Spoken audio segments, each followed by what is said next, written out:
Haleluya, jumpa kembali dengan saya, Pendeta Denny Lumempau, dalam acara Pancaran Air Sorgawi, belajar, merenungkan, dan menerapkan firman.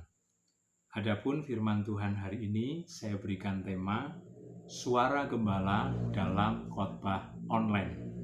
Saudara yang terkasih dalam Tuhan, fenomena hari-hari ini yang terjadi di sebagian besar gereja adalah ibadah secara online. Termasuk di dalamnya adalah pemberitaan firman Tuhan. Ada beberapa pendapat mengenai ibadah online. Yang pertama adalah kemungkinan jemaat kurang serius dan kurang fokus dalam menjalankan ibadah online. Mengapa? Karena mereka beribadah di rumah masing-masing. Termasuk ketika mendengarkan firman. Kemungkinan banyak di antara jemaat yang kurang fokus. Pendapat yang kedua, feedback yang diterima oleh si pengkhotbah tidak sempurna. Mengapa? Karena jemaat bisa melihat wajah pengkhotbah, tetapi pengkhotbah tidak bisa melihat wajah jemaat. Dalam ilmu berkhotbah dipakai juga ilmu komunikasi. Dan salah satu unsur komunikasi adalah feedback, umpan balik. Dalam ibadah online, pengkhotbah tidak memperoleh umpan balik. Pengkhotbah tidak tahu jemaat yang mendengar firman sudah paham atau tidak, tertarik atau tidak, sedang serius atau tidak. Nah ini saudara, feedback tidak bisa diterima dengan baik. Ada pendapat lagi, adanya kemungkinan jemaat lebih suka mengikuti khotbah dari hamba-hamba Tuhan lain dibandingkan khotbah dari gembalanya sendiri. Nah saudara, mengapa demikian? Karena di dalam khotbah online ada banyak pilihan melalui media sosial, melalui aplikasi-aplikasi, melalui video-video yang ada. Mereka bisa memilih di channel-channel yang lain. Ada yang memberikan pendapat bahwa seperti itu menjadi tidak sehat karena jemaat malah mengutamakan suara-suara dari pengkhotbah lain daripada suara gembalanya sendiri. Berkenaan dengan beberapa pendapat di atas tadi, mari kita mau melihat, kita mau belajar dari kebenaran firman Tuhan khusus mengenai suara gembala dalam khotbah online. Yang pertama, saudara, kita akan menemukan prinsip kebenaran firman di dalam 2 Timotius 4 ayat yang kedua. Firman Tuhan mengatakan seperti ini, beritakanlah firman, siap sedialah baik atau tidak baik waktunya. Prinsip yang pertama adalah firman harus diberitakan baik atau tidak baik waktunya. Jadi saudara yang terkasih dalam Tuhan, konteks dari ayat ini adalah Timotius sebagai gembala di Efesus diremehkan oleh sebagian senior jemaat di sana. Karena Timotius masih muda, maka pelayanannya, khotbahnya diremehkan oleh sebagian jemaat senior.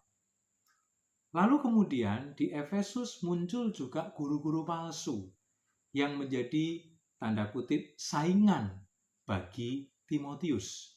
Jemaat-jemaat lebih suka mendengar pengajaran-pengajaran dari guru-guru palsu ketimbang khotbah dari Timotius. Tetapi Rasul Paulus membesarkan hati Timotius, memotivasi, mendorong supaya Timotius tetap beritakan firman baik atau tidak baik waktunya.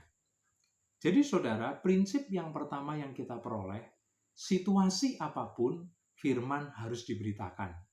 Mungkin situasi gereja-gereja sekarang berbeda dengan situasi jemaat Tuhan atau pada masa Timotius. Tetapi ada kesamaan di mana berita firman mengalami hambatan. Hambatan yang dialami oleh Timotius adalah dari internal, dia diremehkan, dan juga dari eksternal, adanya guru-guru palsu. Nah, hambatan yang terjadi pada saat-saat ini adalah wabah, virus corona, di mana potensi penularan bisa terjadi ketika orang-orang berkumpul bersama-sama. Nah, karena situasi yang seperti ini, maka dilaksanakanlah ibadah secara online. Jadi, berdasarkan firman, ibadah maupun khotbah online adalah alkitabiah. Karena firman Tuhan tetap diberitakan. Dalam situasi wabah, dalam situasi yang seperti ini, firman tetap diberitakan. Prinsip kebenaran yang kedua yang kita peroleh dari kebenaran firman untuk menjawab statement-statement atau pendapat-pendapat di atas, kita temukan di dalam 1 Timotius 5 ayat 17. 1 Timotius 5 ayat 17 mengatakan seperti ini. Penatua-penatua yang baik pimpinannya patut dihormati 2 kali lipat, terutama mereka yang dengan jerih payah berkhotbah dan mengajar. Saudara, pada zaman Rasul Paulus belum banyak gembala-gembala seperti pada masa kini. Yang ada adalah penatua-penatua, dan mereka melakukan pelayanan seperti gembala. Sehingga bisa disamakan penatua juga sebagai gembala. Dan firman Tuhan tadi katakan, penatua atau gembala itu layak mendapatkan penghormatan 2 kali lipat. Khususnya mereka yang berjerih payah berkhotbah dan mengajar. Mengajar siapa? Mengajar jemaat. Jadi saudara, kalau ada jemaat dalam situasi wabah mengikuti ibadah online, lebih suka mengikuti khotbah-khotbah dari pengkhotbah lain, tidak sesuai dengan prinsip Alkitab. Silahkan saudara mengikuti khotbah-khotbah dari pengkhotbah lain. Termasuk saudara mengikuti acara pancaran air sorgawi. Mungkin saudara bukan jemaat yang kami layani. Saudara boleh mengikuti, bahkan harapan saya saudara mengikuti acara kami. Tetapi prioritas suara gembala. Prioritas adalah khotbah gereja lokal yang disampaikan oleh gembala sidang maupun pengkhotbah lain yang diberi kepercayaan oleh gembala sidang. Jadi saudara, firman Tuhan tidak melarang saudara mengkonsumsi khotbah-khotbah dari pendeta lain, hamba Tuhan lain, atau pengkhotbah-pengkhotbah lain. Tetapi kita harus memberi penghormatan 2 kali lipat kepada penatua kita sendiri, kepada gembala kita sendiri. Oleh karena itu, ketika saudara ada di dalam ibadah online, saudara harus memasang channel, saudara harus terhubung dengan gereja lokal. Saudara harus dengar suara gembala dulu. Harus mendapatkan penghormatan 2 kali lipat. Apalagi mereka yang sudah berjerih payah melayani. Saudara, ada hamba-hamba Tuhan yang populer, hamba-hamba Tuhan yang terkenal. Pengagumnya banyak, jemaatnya banyak, viewernya banyak. Ada hamba-hamba Tuhan yang punya karunia-karunia rohani hebat. Mereka suka dengar suara Tuhan. Tetapi mereka belum tentu dengar suara jemaat.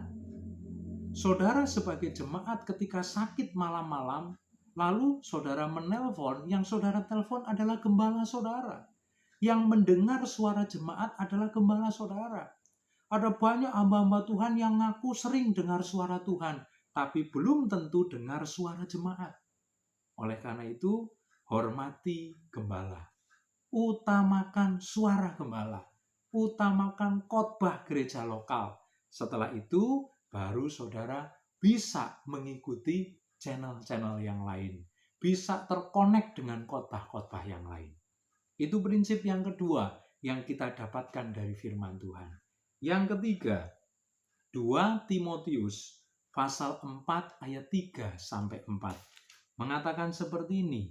2 Timotius 4 ayat 3 sampai ayat yang keempat.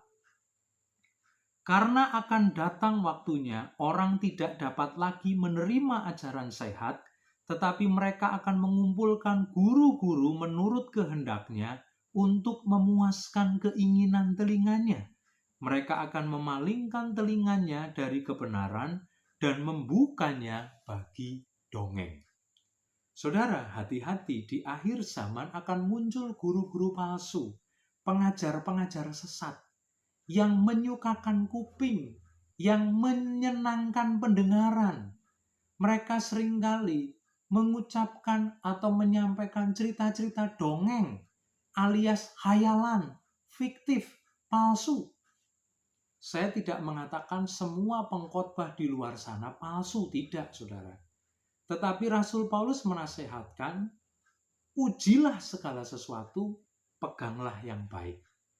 Firman Tuhan yang baru saja kita baca juga memberitahu supaya kita hati-hati.